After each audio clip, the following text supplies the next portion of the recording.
voy a poner en silencio, les voy a pedir solamente a las personas que van a tener que hablar en su momento que se reactiven el audio en el momento que corresponde. Así que disculpen, así les puedo contar un poco más y todos podemos estar atentos a la conversación hoy dedicada especialmente a nuestra querida Rebeca Perelis. Para los que están preguntando, esta conversación va a quedar grabada, ya está siendo grabada, así que bienvenidos a todos. Soy Denise Blumenfeld, miembro de Betel hace varios años ya, gracias a Dios. Tengo el gran honor que me invitó Fradel Lane en esta nueva iniciativa de la sinagoga de poder darle la bienvenida y de poder honrar a personas muy, muy renombradas de nuestra comunidad y que podamos conocerlas todas un poco más. Aquellos que ya la conocen, que puedan conocer desde su propia perspectiva un poco más acerca de su vida, y aquellos que apenas las conocemos un poco de cruzadas, un poco de alguna que otra conversación, poder adentrarnos un poquito más acerca de su vida. Esta iniciativa de poder conversar con nuestros mayores y darles sus debidos respetos va a ser cada 2 semanas, los días domingos, probablemente esta misma hora. No sé si siempre seré yo su anfitriona, pero en esta oportunidad soy quien tiene el honor entonces de poder acompañarlos. Quiero contarles que si ustedes ponen la vista en el Zoom que tiene como un rectángulo en el medio y unos cuadraditos en la parte de arriba, pueden ver a estas personas que son la señora Rebeca Perelis y sus nietos, quienes van a estar entrevistando a su abuela. Así que de esta manera, para poder disfrutar un poco mejor la presentación, y si no pueden optar por otro tipo de visiones, simplemente cambiando en la pantalla que ustedes tienen delante, en la esquina superior derecha, ahí es donde pueden cambiar los modos de presentación, ¿ok? Si tienen preguntas, el chat está habilitado, con mucho gusto podemos recibirlas, y les quiero contar un poquito acerca de Rebeca. Me han pasado acá. Muchas gracias a Fradel, quien me estuvo dando el apoyo para ponerme en sintonía. Entonces, les voy a contar un poquito acerca de Rebeca. Rebeca Yukin nace en La Habana, Cuba, el 8 de noviembre de 1937. Sus padres, Rubín Yukin y Cecil Novik, habían llegado cada uno por su cuenta a Cuba buscando un futuro mejor del que les deparaba en Europa entre guerras. Se conocen en La Habana y se casan y forman un lugar donde van a ser Rebeca. Sus padres le entregan todo su amor y atención, ya que Rebeca es hija única. Desde pequeña se destaca como una estudiante ejemplar en la escuela y se gradúa muy joven de la secundaria. También inicia su vida laboral muy temprano, trabajando en una firma de auditores en La Habana. Crece rodeado de bellas amistades en una comunidad judía con mucha vida y cultura. Trabaja y participa activamente en Anuar Atzioni de La Habana, en donde crece su amor por la tierra de Israel. Conoce a Manolo Perelli justamente en esta etapa de su juventud y se casan muy enamorados en el 1957. En 1960 nace su primera hija Beatriz y al poco tiempo en Cuba que ellos conocían comienza a cambiar drásticamente con el ascenso de Fidel al poder. En diciembre de ese mismo año deciden salir de Cuba y asentarse en Panamá, donde Aaron Eisen, tío de Manolo, les brinda trabajo y apoyo. En Panamá absorben desde el principio todas las bendiciones que el país y la comunidad les brindan y deciden quedarse y seguir creciendo su bella familia, aunque sus padres y otros familiares deciden partir hacia los Estados Unidos y hacia Israel. En Panamá nacen Marcy, Alan y Dalia. Rebeca estudia en la Universidad de Panamá, siguiendo la carrera de servicio social. También trabaja en varias organizaciones de la comunidad, liderando muchos proyectos en el beneficio de Panamá y de los judíos que aquí vivían. Participó en el comité de madres del Instituto Alberto Einstein, Vitzo, Damas de Betel, entre otras instituciones comunitarias. En los años 80, entra a trabajar en Cerro Punta S.A., con la intención de apoyar a Manolo en este nuevo y distinto emprendimiento. Se sumerge en el día a día de la empresa y se convierte en el motor principal que hace que la misma crezca y se convierta en una marca reconocida por su calidad y servicio. Trabaja incansablemente por muchos años, viendo cómo un sueño se hace realidad con el esfuerzo y la perseverancia de todos. Hoy en día sigue estando pendiente de todo lo que pasa, pero ha pasado el mando y manejo de la empresa ya a la segunda generación. Rebeca tiene, Baruch Hashem, 13 nietos y 9 bisnietos. quienes la admiran y la respetan enormemente. Qué hermoso, qué hermosa biografía, Rebeca. Quiero darle la palabra al primero de sus nietos. Me dicen ustedes quién es el que va a comenzar preguntando. Muy bien, Ilan. Tenés la palabra. Creo que empieza Arie, si no me equivoco. A ver, Ilan. Bueno, quieren, comienzo yo con la primera pregunta y es que nos cuentes un poco acerca del lugar y el año en que naciste y qué pasaba, cómo fue tu infancia en Cuba.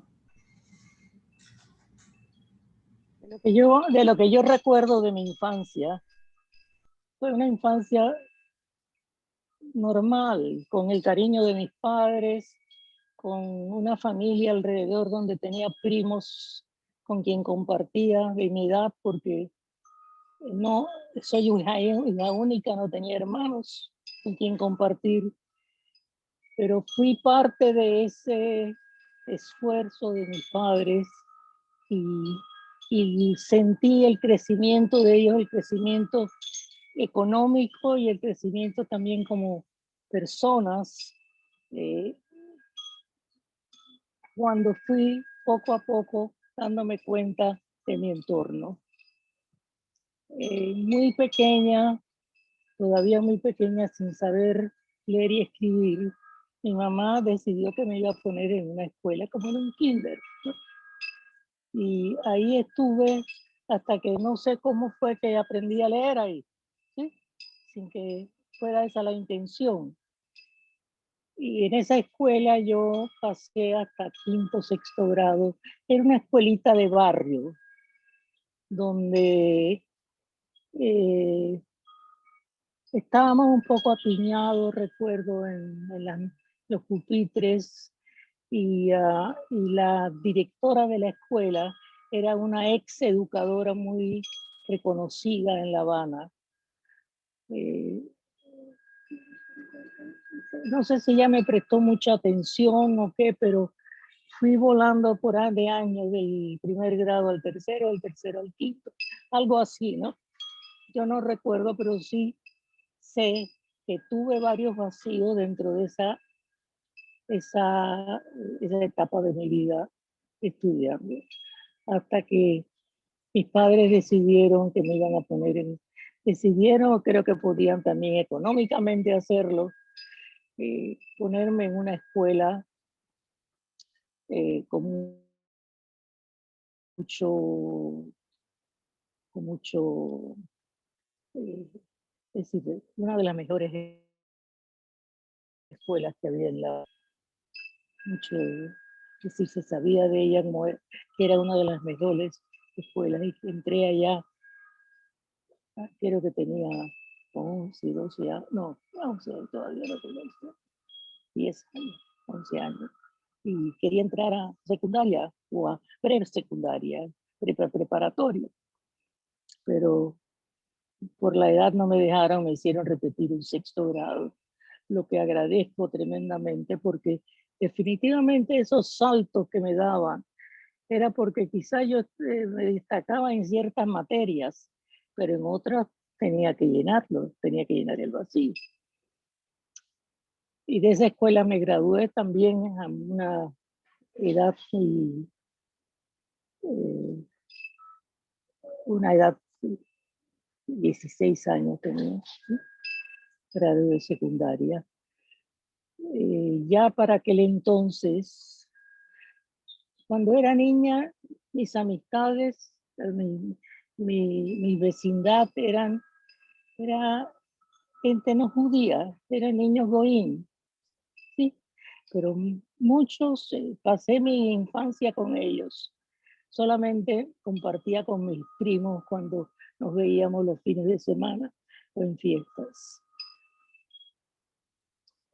Ya y la escuela en la que asistí, que era una excelente escuela por su nivel académico, que mis padres me pusieron ahí, de la cual me gradué, tampoco era una escuela judía, era una escuela laica. No se enseñaba, la religión no se veía por ningún lado. Ni siquiera, cuando llegaba Navidad, sí, había regalos a los maestros. Se sabía que era Navidad, sí. Pero por lo demás, no había nada de religión ni tampoco. Pasé mis años en esa escuela muy bien. Muy bien. Extraordinarios amigos judíos y no judíos, ¿sí? Porque muchos judíos iban a esa escuela. Pero entonces, comencé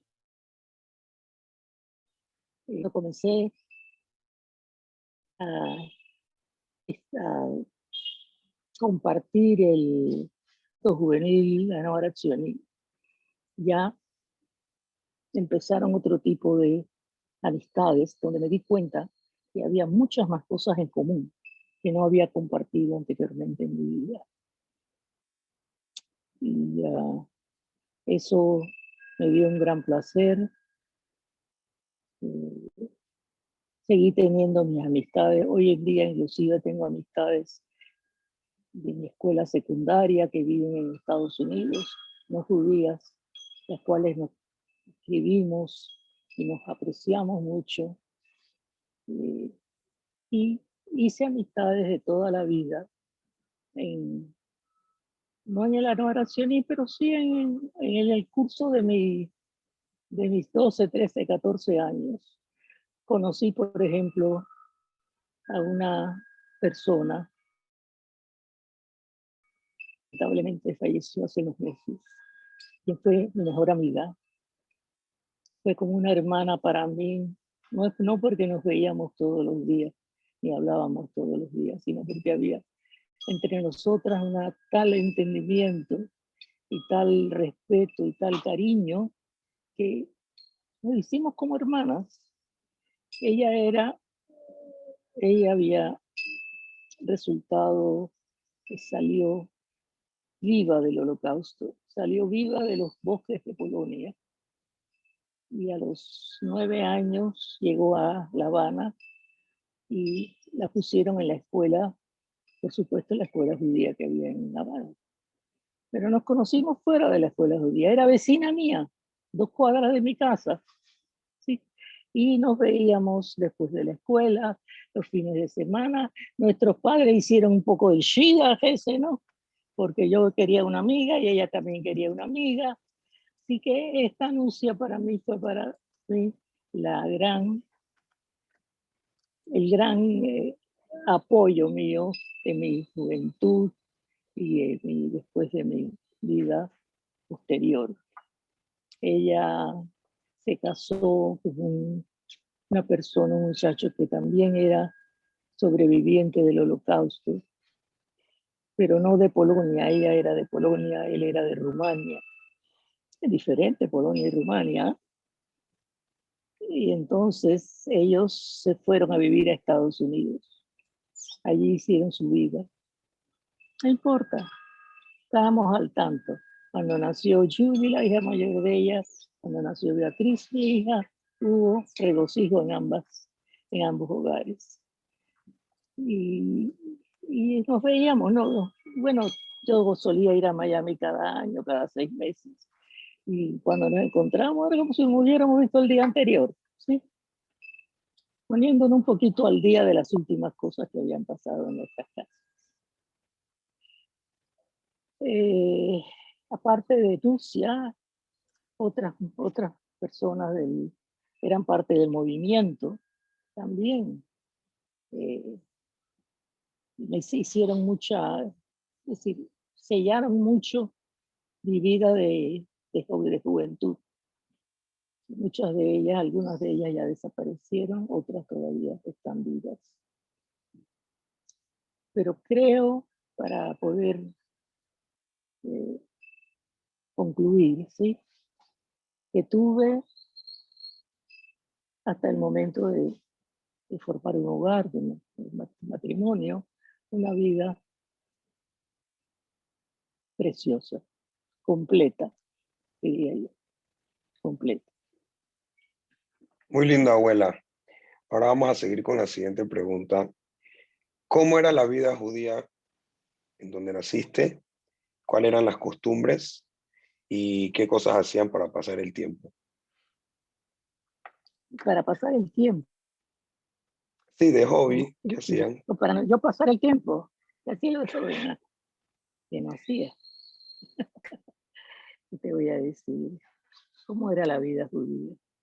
¿Qué dice de juventud o después de casado? ¿Qué etapa estamos hablando? Las dos. Las dos. Bien. La juventud, como te dije, militábamos en el movimiento juvenil. Después, cuando salimos del movimiento, cuando llegó el momento de ver si hacíamos aliá o no hacíamos aliá, en ese momento hubo la separación de los que se quedaron en la Noval y los salieron de la Noval, como fuimos Manolo, yo, Nucia, Harry, y todos los demás, ¿sí? Porque queríamos, no nos veíamos en un kibutz, que era donde iban a ir los demás. Entonces, nosotros, ¿cómo pasábamos el tiempo? Paseábamos, íbamos mucho a la playa. Las playas eran muy concurridas. De jóvenes, de novio con Manolo, íbamos a la playa, íbamos al cine. No, no había, no había ambiente muy judío dentro de la, obviamente judío. Se iba a la sinagoga, es decir, mis padres y los padres de Manolo también iban a la sinagoga para las fiestas, Rosh Hashanah Kippur, se celebraba el Pesach, ¿sí? Pero no mucho más, no mucho más. Manolo viene de una familia más observante, porque el abuelo de él, el abuelo de Manolo era el shohet en La Habana, pero el shohet de gallinas, ¿sí? No de vacas. Y él por mucho tiempo, hasta que se trajo un rabino y otro rabino y otro rabino, él sencillamente él casaba a la gente. También los preparaba a los niños para bar mitzvah. Tenía esa obligación. La abuela Rosa era una persona muy cuidadosa de que sus nietos siguieran el camino del judaísmo. Los padres, nuestros padres, te voy a decir, nuestros padres, tanto los de Manolo como los míos, como los de todos los jóvenes de mi edad, estaban involucrados de cabeza en ganarse la vida. Habían llegado a un país extraño, habían pasado páramos, empezaban a ver la luz, pero su ocupación era el trabajo.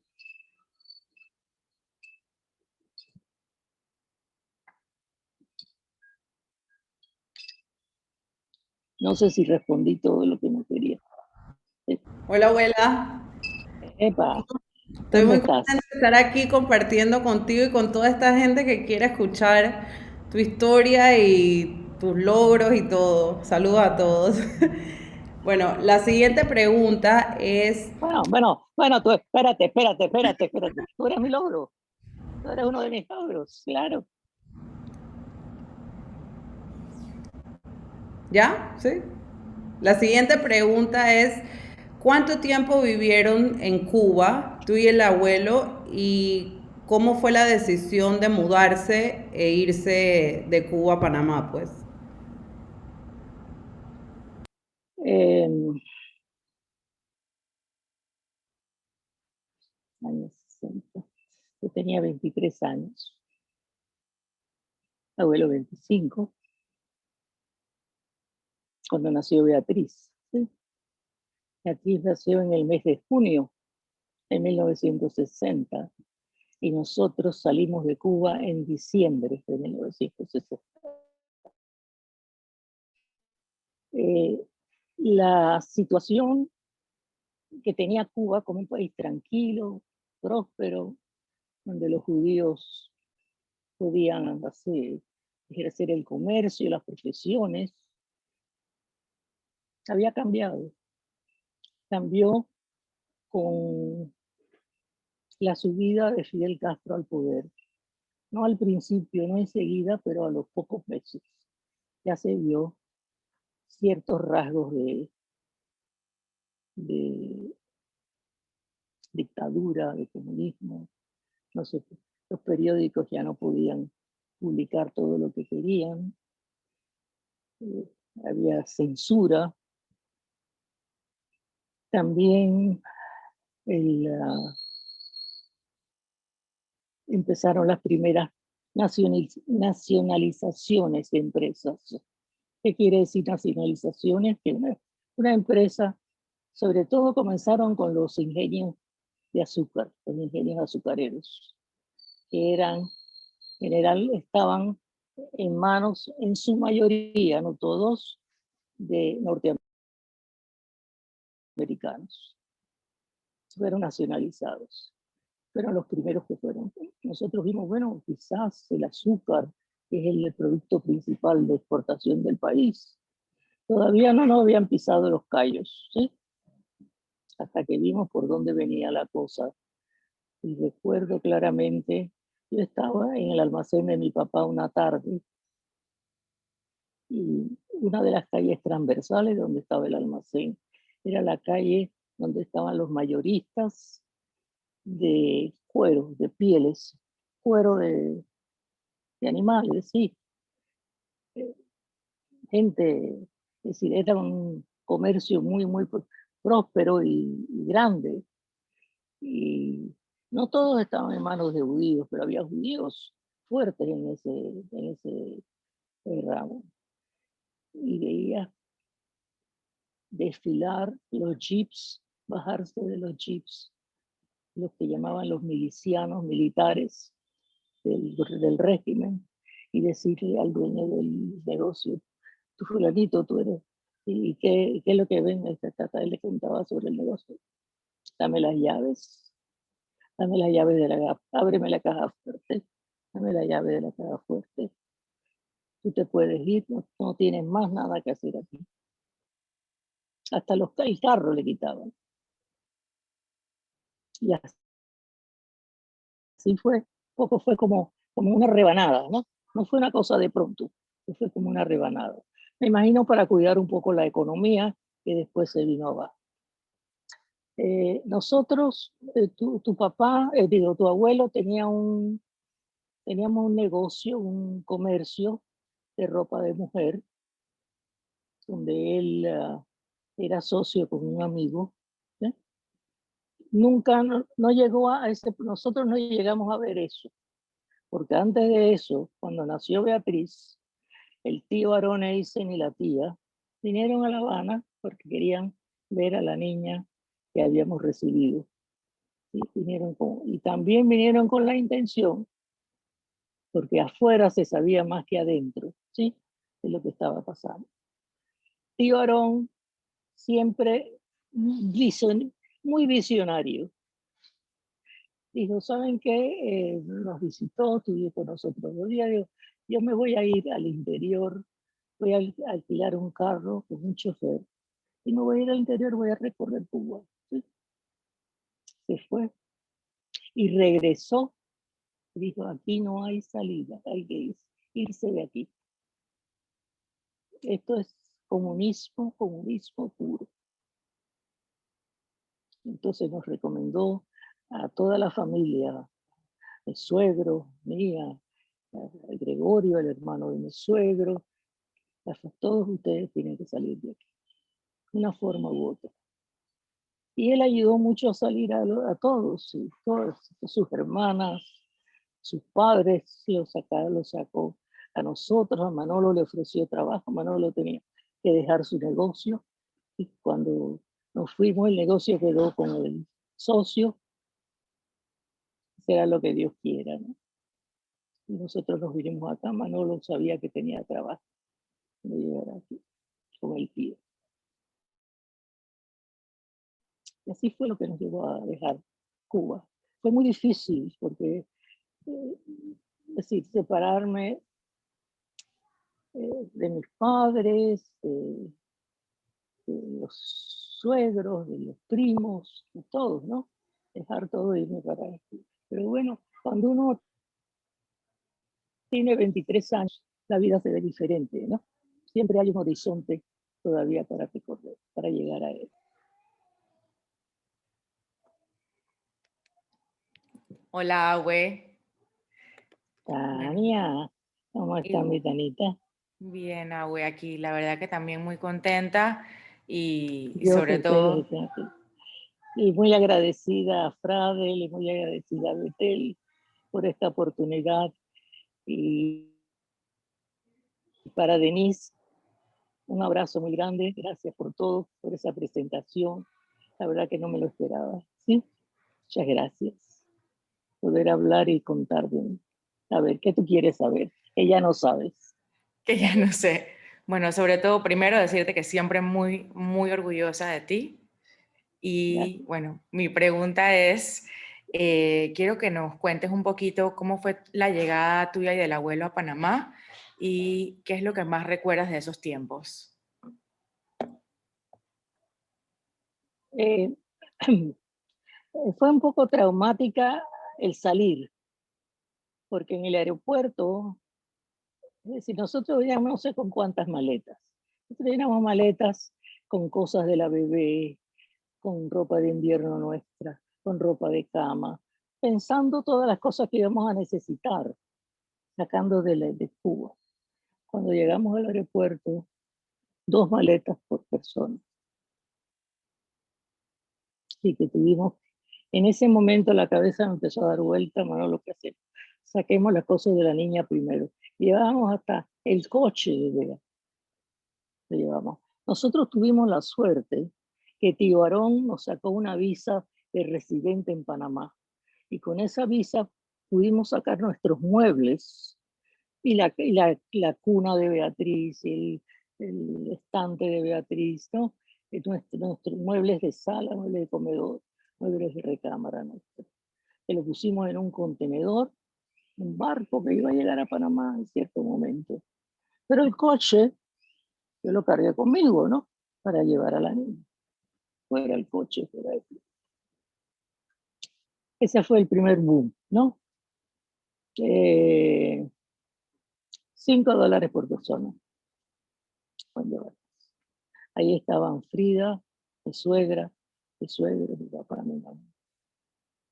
Y recuerdo a la abuela decir, este va a ser mi último exilio. De aquí para Israel.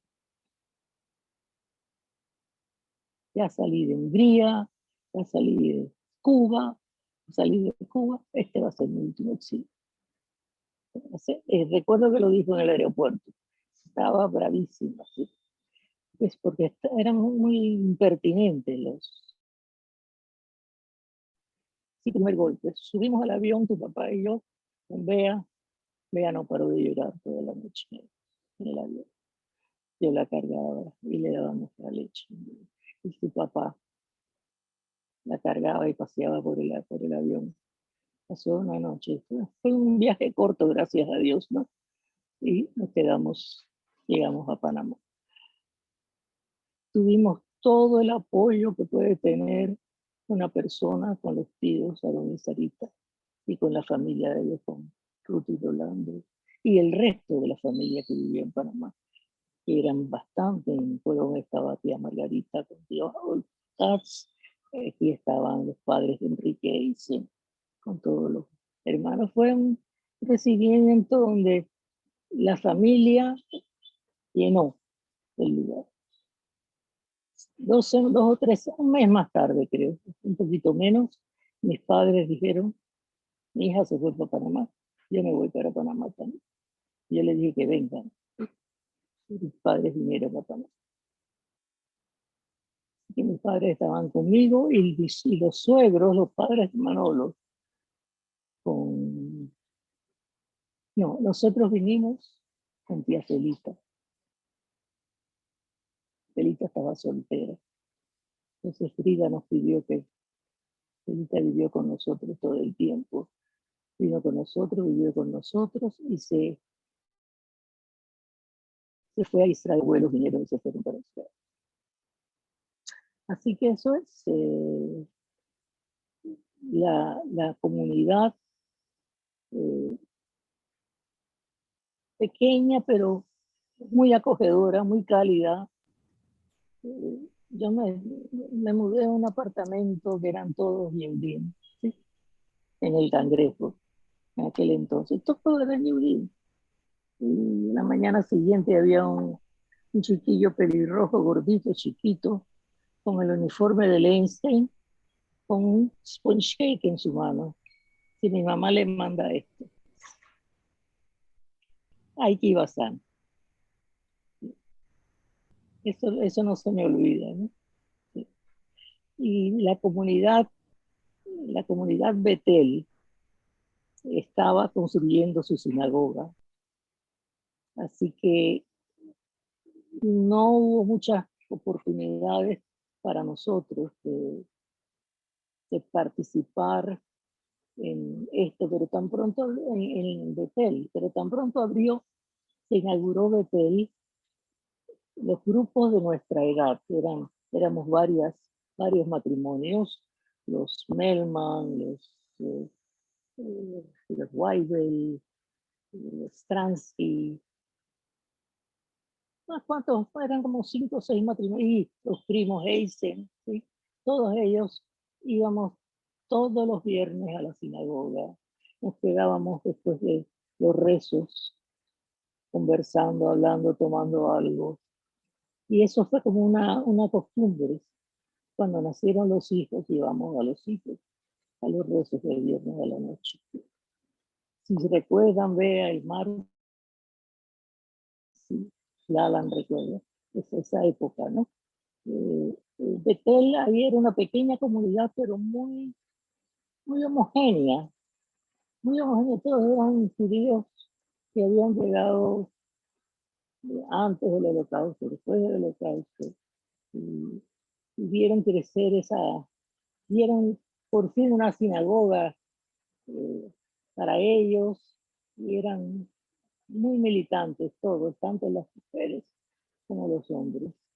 Y yo nos sentimos muy a gusto, Manolo y yo, muy a gusto viviendo una vida judía que no habíamos vivido nada.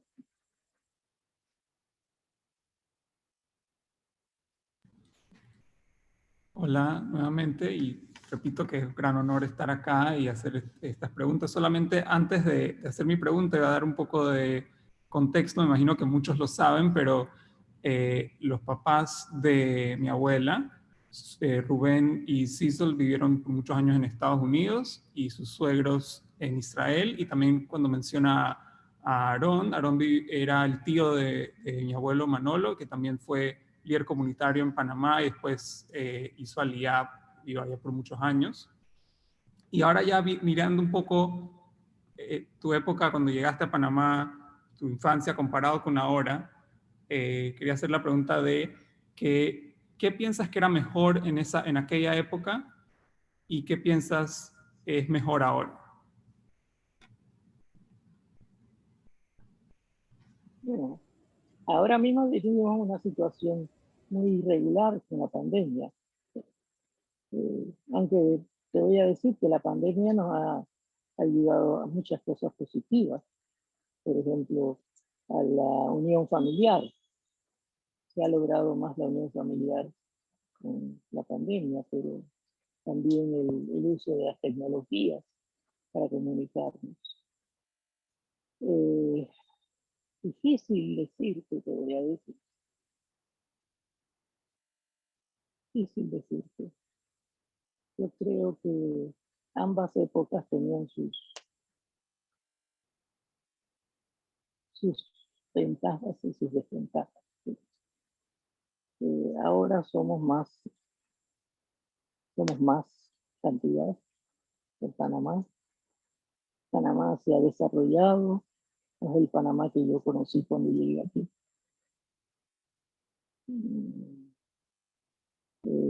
Puede compararse con ciudades, no del primer mundo, pero sí ciudades grandes del mundo, porque todavía tenemos que aprender mucho, ¿no?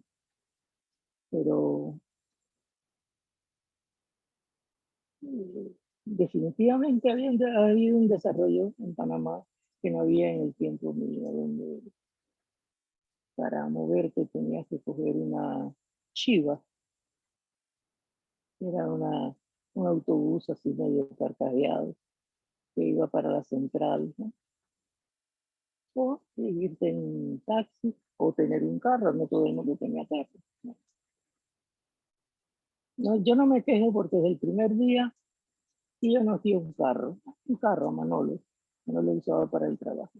Pero vivíamos una vida tranquila, una vida de que no nos movíamos mucho del barrio, ¿no?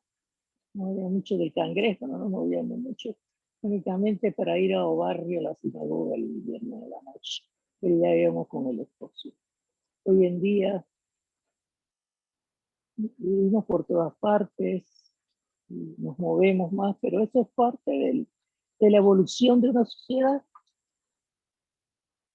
parte de la evolución de una sociedad. La sociedad se ha vuelto más dinámica, más, es más fácil viajar, más fácil conocer otros países, ¿sí? Antes no era así, antes estábamos en Panamá. Íbamos a la playa, muy bien, íbamos a Santa Clara, Coronado. Qué cosa, Milán. ¿Cuál es el cuento con tu papá? No. Abuela, la siguiente pregunta me toca a mí. Yo me asusto. No, no, no, para nada. Te quería preguntar, ¿qué consejo le darías a la Rebeca joven si miraras para atrás y si hubieras vivido algo de forma diferente, si sí o si no, y qué hubiera sido? ¿Qué le dirías a la Rebeca qué? De antes? Repite de nuevo la pregunta. ¿Qué le diría a la Rebeca de antes? ¿Qué consejo le darías a la versión de Rebeca joven? Y si hubieras podido vivir algo de forma distinta, si sí o si no, y qué hubiera sido.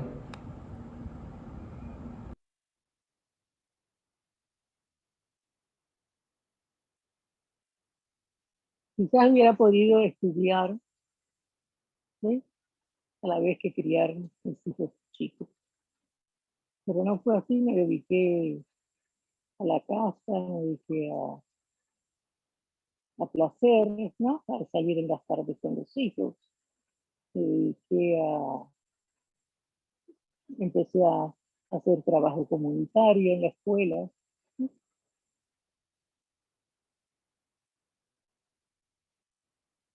Quizás hubiera podido estudiar antes y ejercer antes una carrera, ¿no? Pero no, yo creo que estoy contenta como fue la cosa.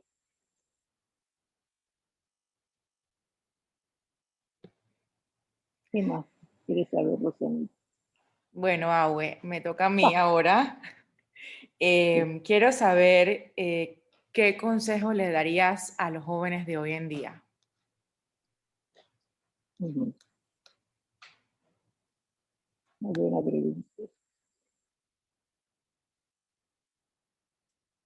Y agradezcan las bendiciones que tienen, de tener un hogar, tener sus padres, tener sus familiares cercanos, familiares cerca de ustedes, que viven en un país donde pueden practicar su religión sin oposición.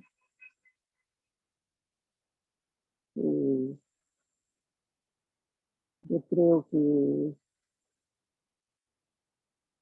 son, sencillamente tienen una situación excelente para poder desarrollarse. Sí tienen que cuidar un poco más los, sus aspiraciones, Yo sé que en el mundo que vivimos hoy en día es importante tener una posición económica cómoda para ya los que tienen hijos, para darle a los hijos lo que les ansían, pero también hay otros valores que hay que cuidar. Los valores son el respeto mutuo, la tolerancia, el ver que hay otros que tienen menos que nosotros, que podemos darles la mano en un momento dado, ¿sí? Y quizás ayudarlos en el momento preciso que ellos necesitan. Eso es lo que yo pienso. Abuela, yo tenía una última pregunta, no sé mis primos. Te quería preguntar si pudieras elegir o tuvieras que elegir uno de los muchos trabajos comunitarios que realizaste, ¿cuál fue el que más disfrutaste y por qué?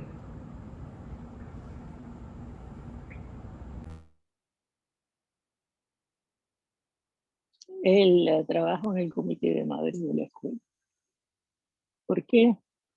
Porque veía ahí mismo, ¿sí?, las necesidades o los complementos que necesitaba la escuela, siempre de acuerdo con los parámetros de la escuela, por supuesto, y las necesidades muchas veces económicas que había que llenar. Yo sé que no soy muy popular porque eliminé la Coca-Cola del comedor, que casi matan a Alan, ¿no? Yo prohibí la Coca-Cola. ¿Cómo están todo el día tomando Coca-Cola? Eso no es sano, vamos a dejarla que compren jugo, compren otras cosas. Los muchachos querían matarme. Yo no sé por qué tiene que fui yo. Fue en el comité de madre, pero bueno, la agarraron conmigo, pues. ¿Qué me importa? Eso es parte de la... Eso lo cuento como una anécdota, ¿cómo decirte? Alegre, ¿no? Pero sí me dio mucha satisfacción. Y esto comenzó con tía Sarita. Tía Sarita me llevó a los lugares donde le compraban el boleto de $1000 para llenar el presupuesto del año, ¿sí? Uno. Segundo, recorría la escuela en las vacaciones con Berta Fidante, señora que me llevaba a mí con 60 años, ¿sí?, y necesitaba gente joven a su lado, y anotando qué cosas teníamos que hacer en cada salón: arreglar el pizarrón, arreglar la ventana que la habían roto, poner acá. Todo el verano era trabajo con la escuela. Pintar aquí, pintar. Esa era la parte, ¿cómo decirte? La parte no con contenido, pero después hubo muchas cosas con contenido. Muchas cosas, por ejemplo, la Coca-Cola. Yo tengo una pregunta bonus. A petición de Alan, quiero que nos cuentes un poquito cómo se conocieron tus padres como parte de tu historia as a whole. Mi papá y mi mamá Sí. son Shida. Yo no sé cómo fue. Perdón, entendí mal. ¿Cómo se conocieron ustedes? Tú y el abuelo Manolo. Yo y Manolo. Bueno, yo estaba en el Anora Sioní y de pronto y habíamos pasado 6 meses de preparación, 6 meses de un seminario serio que trataba sobre todos los aspectos del judaísmo moderno y de Israel y de las necesidades del judío en la diáspora. Son cosas serias, ¿no? Y de pronto, cuando inauguramos el movimiento, aparece Manolo unas semanas antes. que quiere venir, oyó que hay paseos al interior, que esto, que lo otro, que él estuvo en, ¿cómo se llama? Él estuvo en la Shomera Zair un tiempo y no le gustó, y fue, ¿no? Entonces, él llegaba como un paseador, paseaba por ahí, por la nueva, bien vestido, con camisa de última moda, con pantalón de última moda, a ver a qué muchachita él levantaba. ¿Sí? Así fue que me conocí.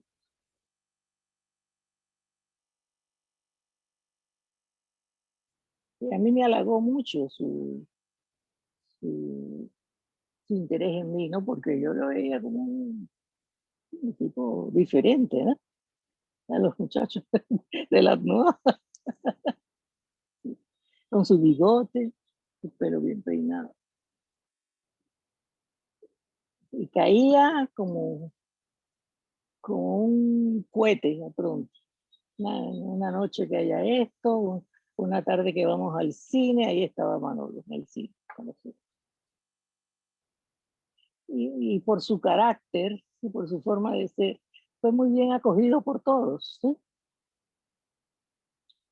Su hermano Pepe estaba en Israel, había hecho aliyá con el Hashomer Azaí, en un kibutz de Hashomer Azaí, y le estaba pasando mal. Y que los padres Manolo no estaban muy contentos que él fuera a otro movimiento juvenil. Él vio que era diferente que el otro, no sé qué es lo que vio. Abuela, Sí, aquí sí. el público te mandó un par de preguntas, a ver si las quieres contestar. Alguien Con mucho gusto. pregunta, ¿la señora Rebeca regresó alguna vez a Cuba? Y si no, quisiera regresar a visitar la Cuba de hoy en día. No, no, no. Las dos preguntas no. Te voy a explicar por qué. No regresé.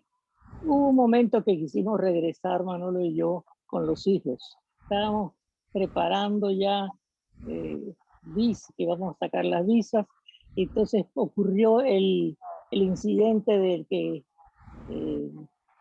los cubanos tumbaron unos aviones que estaban volando por sobre Cuba. Unos aviones chiquitos de Miami. O sea que recuerdan el incidente. Fue un incidente mundial. Mataron, bajaron como 3, 4 avioncitos, ¿no? De una sola hélice. No sé lo que estaban haciendo los avioncitos, dando vueltas. Sí. Y entonces Manolo dijo, no voy. Y no vamos. Y yo dije también, no vamos. Y los hijos estaban un poco así. Tristes, pensaban que iban a conocer Cuba. Pero eso es la primera pregunta. La segunda pregunta es si yo quisiera regresar. No. Igual que no quiero ir a Polonia. ¿Para qué? ¿Para qué? Si no me querían allá.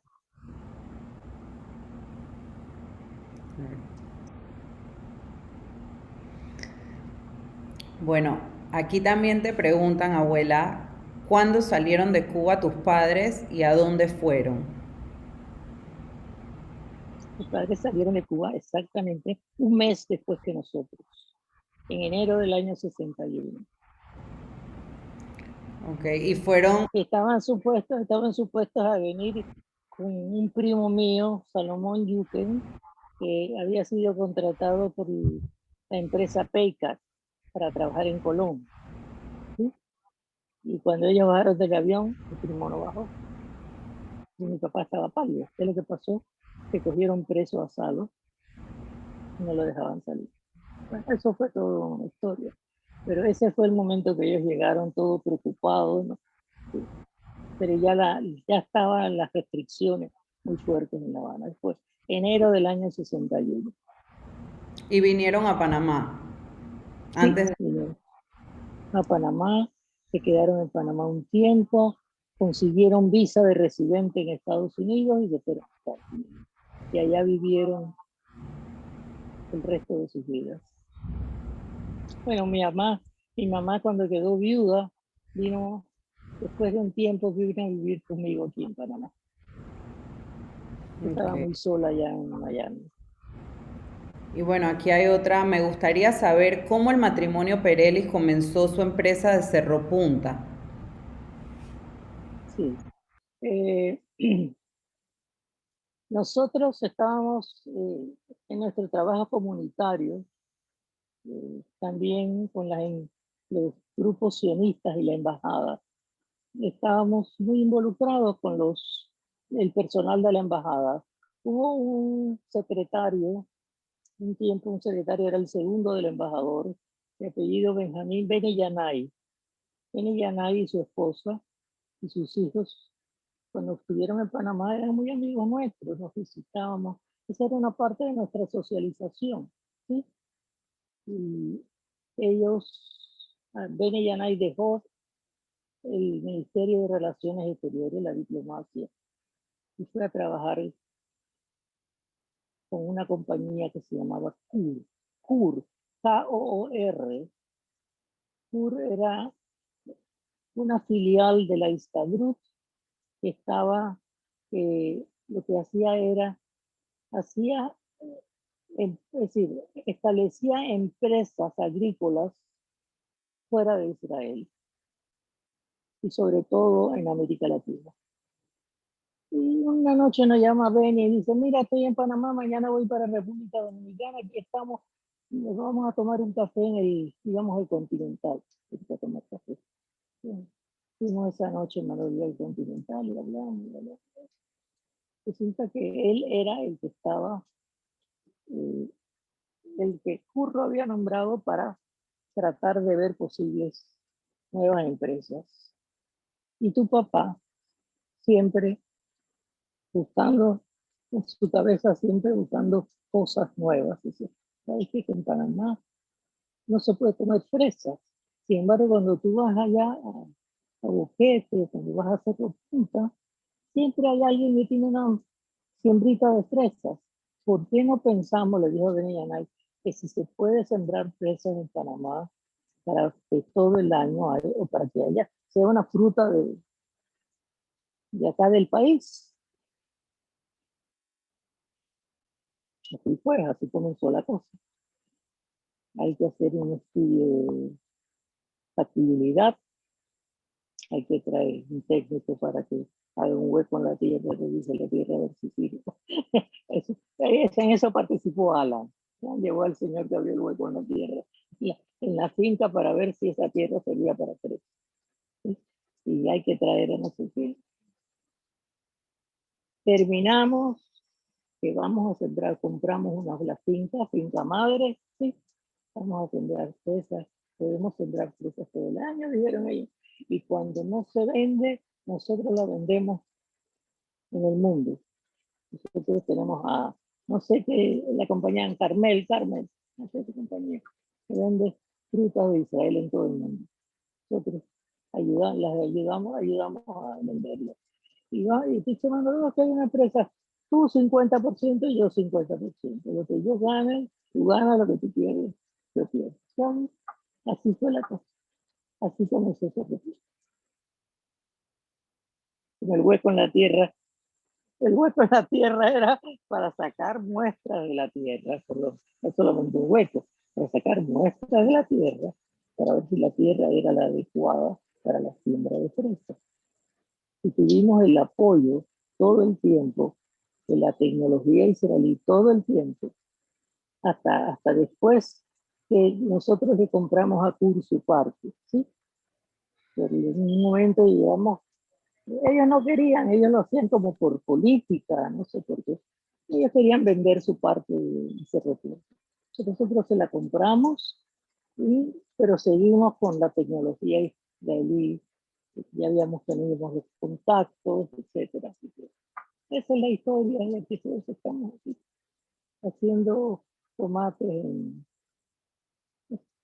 ¿cómo se llama? Ay, Dios mío. En sustrato. Güey, te voy a hacer la última pregunta de la señora Eva Levin. Y ella pregunta, ¿alguna vez me contó que vio el barco San Luis desde La Habana? ¿Podría recordar ese momento y comentarnos? ¿Cómo no? Yo era una niña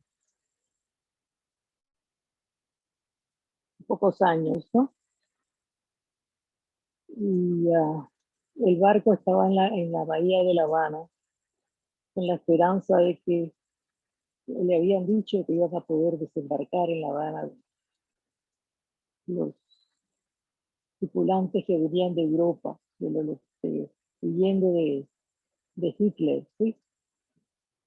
Y se organizó que la comunidad, toda la comunidad, fuera a un lugar que estaba frente a la bahía para, eh, para hacer que el gobierno no quería dejar que ellos bajaran y no los dejó, porque Ben Salih tuvo que irse para otro lugar, creo que para Estados Unidos.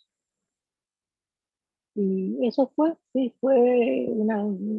Yo no sabía lo que estaba pasando. Yo sé que mi mamá me dijo que son guineos, que están en Guinea, ¿sabes? Y que quieren quedar aquí.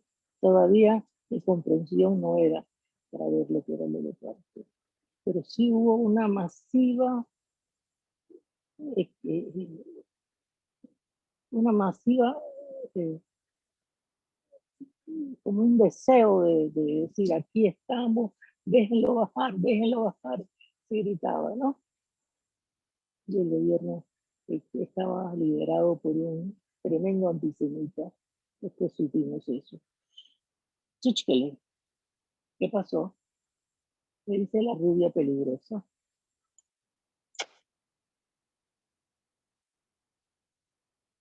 Sí.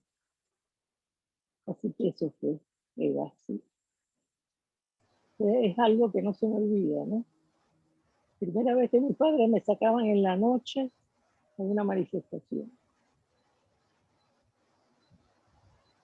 Muchísimas gracias, Rebeca, por todas estas historias tan hermosas y con tantos recuerdos tan bonitos de la familia que acabas de traernos y de contarnos a aquellos que no sabíamos de toda esta historia, que es parte también de las historias que pasan los judíos de Centroamérica, ¿no es cierto? Y todas las odiseas de todas las expulsiones o todas las decisiones difíciles que tenemos que tomar por ser judíos. Sí.